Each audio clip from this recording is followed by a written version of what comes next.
अस्सलाम वालेकुम dear friends, आज जो हम डिस्कस करने जा रहे हैं वो है chapter number 10 simple regression and correlation.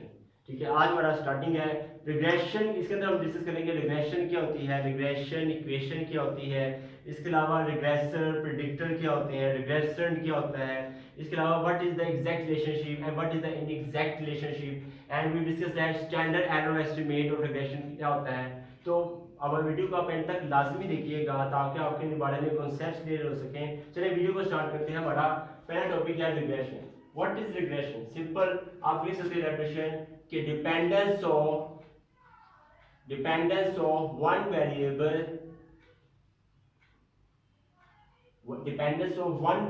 और अदर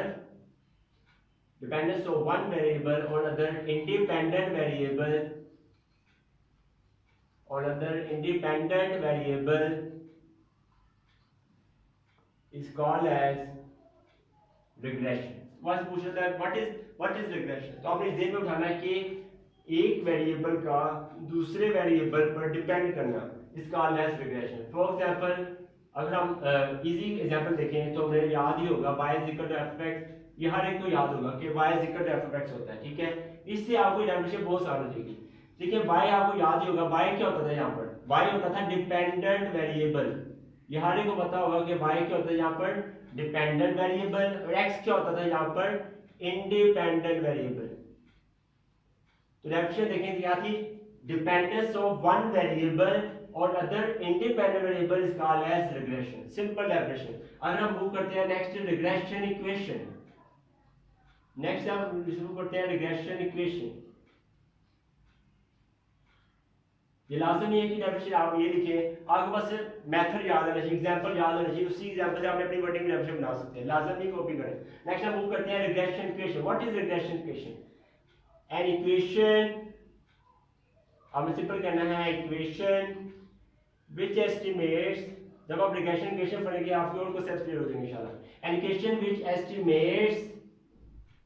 एस्टिमेट मींस अंदाजा लगाना। हम जो चीज अंदाजा लगाते हैं अप्रोक्सीमेट से कहते हैं तो वो होता है estimate. An equation which estimates the value of one variable. Estimates the an equation which estimates the value of one variable। One variable क्या होगा इसके अंदर? वन वेरिएबल का मतलब कहना चाह रहे हैं डिपेंडेंट वेरिएबल। वन वेरिएबल मतलब क्या है यहाँ पर? Dependent variable. an equation which estimates the value of one variable with the help of other variable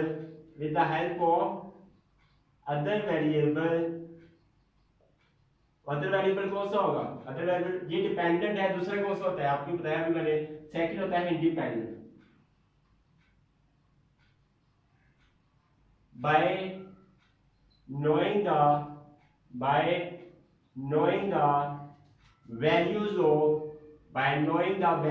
of unknown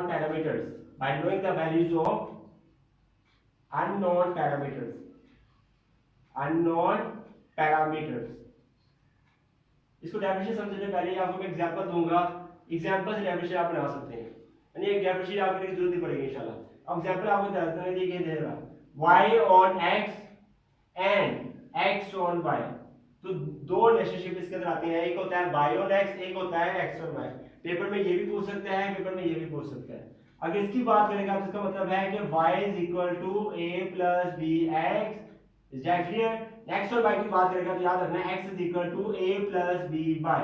तो इसमें आपको अभी जिस तरह ये होता है y लेफ्ट की तरह, y डिपेंडेंट होता है, x क्या होता है? इंडिपेंडेंट। सिमिलरली ये भी वर्किंग वही है, same to same as it is. y आपके पास यहाँ जो होगा वो होगा डिपेंडेंट, y जो होगा वो क्या होगा? Dependent variable. ठीक है, और x जो होगा यहाँ पर क्या होगा? Independent variable. Is that clear? अभी हमने बात की रिसेंटली a और b क्या होगा यहाँ पर? a और b की बात करें, ये है पैरामीटर जो बात की ना हमने, अननोन पैरामीटर। अननोन इसलिए कहा है क्योंकि पैरामीटर कंफाइंड नहीं होंगे, कुछ भी हो सकते हैं, अननोन होंगे। a b हमारे पास होंगे अननोन पैरामीटर्स। a b जो है वो है अननोन पैरामीटर्स। अब डेफिनेशन इस इक्वेशन से डेफिनेशन बहुत आसान बन गई। क्या लिखी हुई है?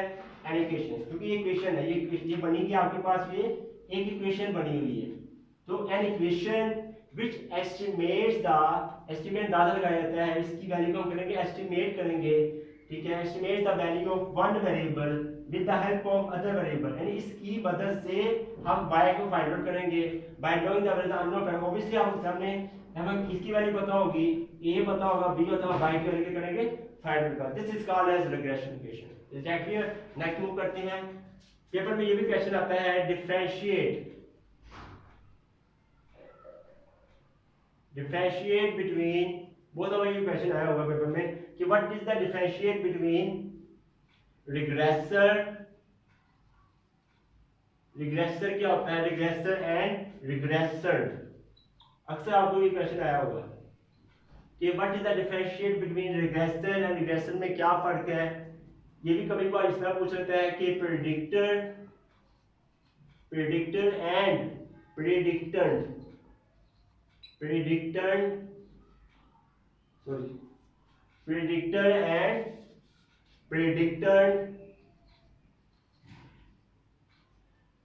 में क्या फर्क है, ये भी पूछ सकता है। एक्सप्लेनेटरी वेरिएबल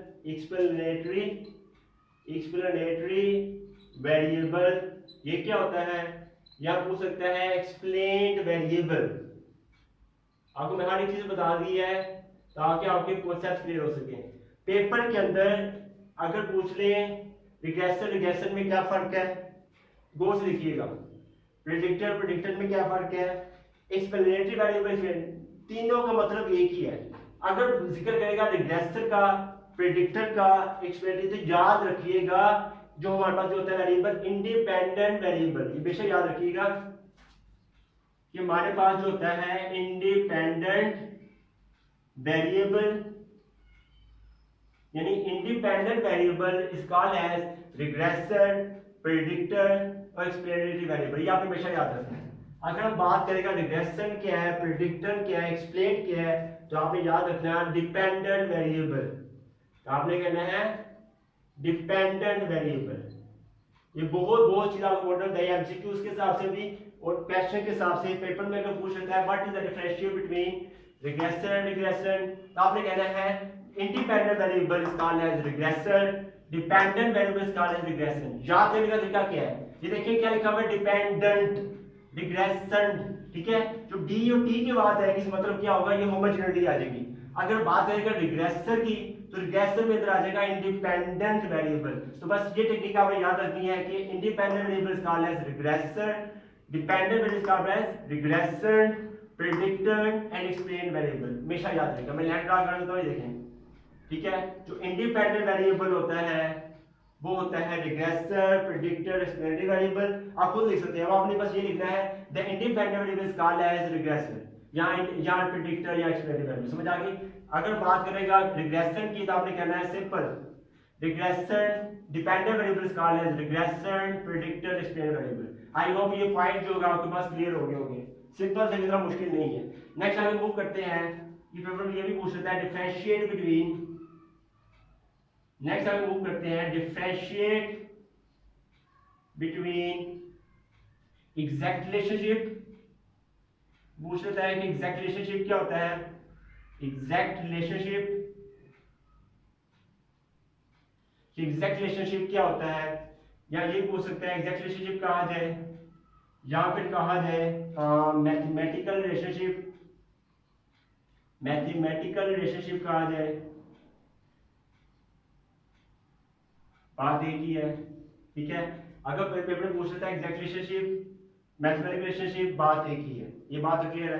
दूसरे से में आ जाता है इन एग्जैक्ट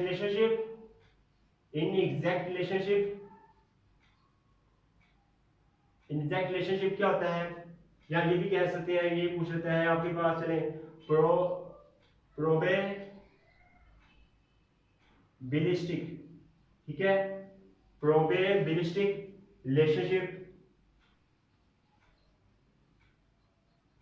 या पूछ लेता है आपके पास, ये भी कभी पूछ लेगा, ये पूछ लेता है एस्टिमेटेड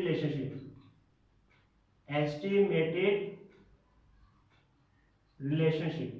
तो दोनों का मतलब एक ही है। पेपर पूछे कि what is the difference between exact relationship और इनएग्जैक्ट, बात एक ही है। अगर पूछेगा मैथमेटिकल रिलेशनशिप प्रोफेशनल की बात, इनकी अब डेफिनेशन बताने लगा हूं कि इनमें एग्जैक्ट रिलेशनशिप में और इनएग्जैक्ट रिलेशनशिप में क्या फर्क है। बहुत आसान है।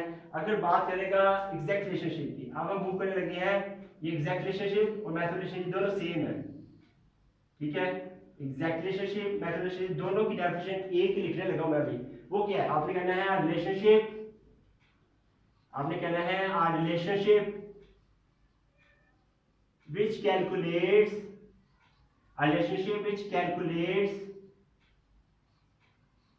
the value of one variable,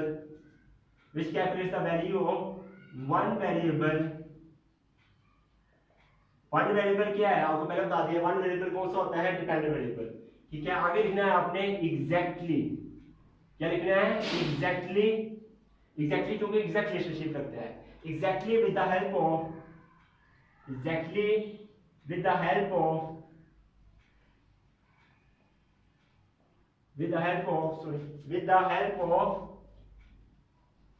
other variable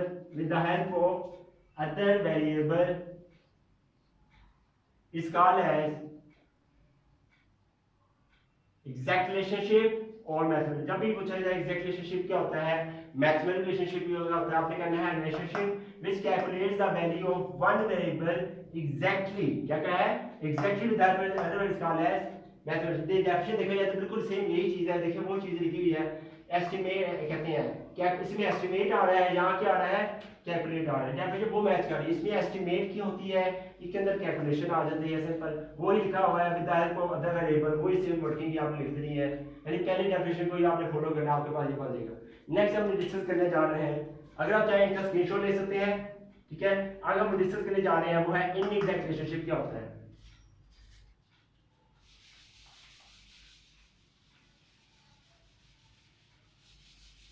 next हम डिस्कस करने जा रहे हैं कि व्हाट इज इनएग्जैक्ट रिलेशनशिप, कि इनएग्जैक्ट रिलेशनशिप क्या होता है। इनएग्जैक्ट रिलेशनशिप का जिक्र कहा जाए, ठीक है, अगर वो कह देता है यही प्रोबेबिलिस्टिक रिलेशनशिप कह देता है, सबकी डेफिनेशन एक ही लिखूंगा मैं। प्रोबेबिलिस्टिक रिलेशनशिप कहा जाता है, यहां पे आपको कहा जाता है एस्टिमेटेड, यहां पे आपको कहा जाता है एस्टिमेटेड रिलेशनशिप। तीनों की एक ही वर्डिंग, एक ही लाइन बनेगी, यानी एक ही डेफिनेशन बनेगी। वो क्या होगी, तो सिंपल आपने कहना है आ रिलेशनशिप, क्योंकि इसमें जिक्र किया आ गया है एस्टिमेटेड। एस्टिमेटेड मतलब क्या, इसके अंदर करेंगे एस्टिमेट करेंगे, रिग्रेशन इक्वेशन की तरह, वही वर्ड रिग्रेशन इक्वेशन की डेफिनेशन लिख देनी है, ठीक है। आ रिलेशनशिप व्हिच एस्टिमेट्स, क्योंकि इसमें एस्टिमेटेड आ गया है, व्हिच एस्टिमेट, क्योंकि जो चीज हम एस्टिमेट करेंगे ऑब्वियसली वो क्या होगी, इनएग्जैक्ट होगी। यानी हमें पता नहीं होगा जवाब जो भी आएगा वो इनएग्जैक्ट है, एग्जैक्ट आंसर नहीं, क्योंकि हमने किया एस्टिमेट किया है। एस्टिमेट होता है अंदाजा लगाना, और अंदाजा जो होता है दुरुस्त भी हो सकता है, गलत भी हो सकता है। A relationship which estimates the, वही wording, the value of one variable. One variable क्या होता है, dependent variable, with the help of other variable, यानी कौन सा होगा, independent variable, is called as inexact relationship, probabilistic relationship, estimated relationship. तो ये थोड़ा हल्का आपको पता लग गया होगा। एग्जैक्ट रिलेशन में हमेशा एग्जैक्टली बाउंड होती है, exactly with the help of, तो इनएग्जैक्टली के अंदर क्या आ जाएगा, एस्टिमेट आ जाएगा। बस ये आपने फर्क याद रखना है। आप इसकी एग्जांपल डिस्कस करेंगे तो आपको पॉइंट क्लियर हो जाएगा। जब इसकी एग्जांपल डिस्कस करेंगे आपको याद ही होगा, फॉर एग्जांपल हम कह सकते हैं a is equal to pi r square, ये तो हर एक ने पढ़ा होगा, a is equal to pi r square होता है, ये एग्जैक्ट रिलेशनशिप है। इस तरह से c is equal to 2 pi r भी होता है, ये भी एग्जैक्ट रिलेशनशिप है। तो जो एग्जैक्ट रिलेशनशिप होगा उसके फार्मूलाज हमेशा क्या होंगे, दुरुस्त होंगे, उसका आंसर हमेशा दुरुस्त आएगा। अगर हम बात करते हैं इनएग्जैक्ट रिलेशनशिप की, इसके अंदर हम कह सकते हैं, जैसे हम लिखा हुआ है ना y is equal to a plus bx, तो हम कह सकते हैं y फर्ज कर लेते हैं, y वेट है, ठीक है, x हम कह देते हैं एज है। अब खुद दिमाग लगाए, देखें वेट का एज के साथ कोई ताल्लुक नहीं है, कोई रिलेशनशिप नहीं है। This is called as estimated relationship और इनएग्जैक्ट। ये सिंपल वर्डिंग आपको बता दी। नेक्स्ट अगर मूव करने जा रहे हैं, वो है स्टैंडर्ड एरर ऑफ एस्टिमेट। हमारा जो लास्ट टॉपिक है वो है स्टैंडर्ड, बहुत ज्यादा इंपॉर्टेंट है ये चीज, इसके न्यूमेरिकल बहुत ज्यादा आते हैं। Standard error of estimate, standard error of estimate for regression, standard error of estimate of regression ऐसे पूछ लेते हैं या पूछ लेते हैं, और standard deviation, standard deviation for regression, बात एक ही है। फिर मैं पूछ लेता है कि what is standard error of estimate for regression, या पूछ लेता है स्टैंडर्ड डेविएशन ऑफ रिग्रेशन क्या होता है। बहुत आसान है, बहुत आसान। या डेफिनेशन लिखते हैं जरा।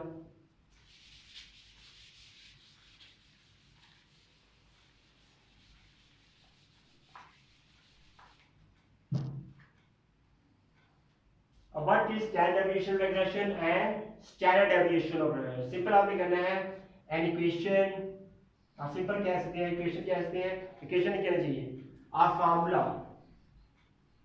आप कह सकते हैं, आप फार्मूला, जैसे फार्मूला हम कहेंगे, फार्मूला लिख देते चलिए पहले, दो रिलेशनशिप होता है y और x।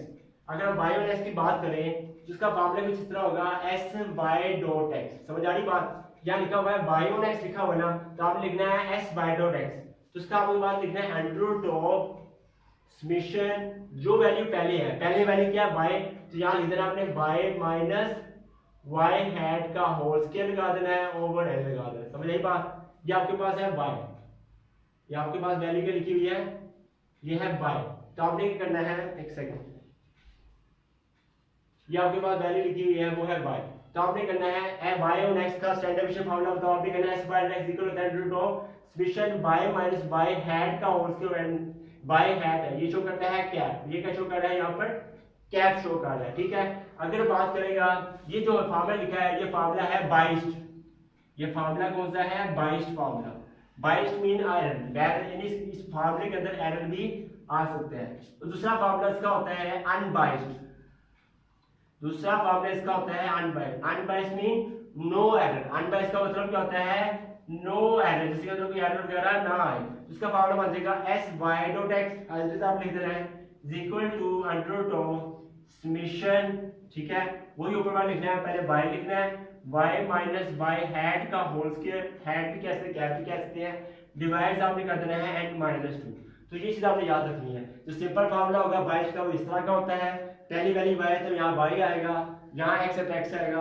अब देखिए यहाँ y है तो यहाँ भी y आया है, लेकिन यहाँ थोड़ा फर्क है, यहाँ n माइनस 2 आ रहा है, यहाँ न है। जब 22 का जिक्र होगा तो आपने यहाँ n लिखना है, जब 22 का जिक्र होगा तो यहाँ पे लिखना आपने n माइनस 2 लिखना है। ये चीज आपने याद रखनी है। तो डेफिनेशन आप खुद बना सकते हैं, आप कह सकते हैं, आप फार्मूला कह सकते हैं, आप फार्मूला इन विच आप डेफिनेशन लिख देता हूँ इसके में, गौर से देखिएगा, मीन ऑफ, आप कह सकते हैं मीन, ये सारा क्या है, पर किस तरह करता हूं मैं, डेफिनेशन लिखने जा रहा हूं इसकी, positive square root, positive square root, ये में जो लिखा हुआ है ये क्या है, स्क्वायर रूट है, ये प्लस होगा हमेशा। तो डेफिनेशन लिखने जा रहा हूं, इसी फॉर्मूले से डेफिनेशन बना लेता हूं, positive square root of mean, क्योंकि ये समेशन ये सारा क्या होता है, मीन ही होता है इसका मतलब, positive square root of mean of squared deviation, ये स्क्वायर्ड है और ये माइनस होकर deviation, squared deviation from y hat क्या होता है, estimated trend values, from estimated trend values,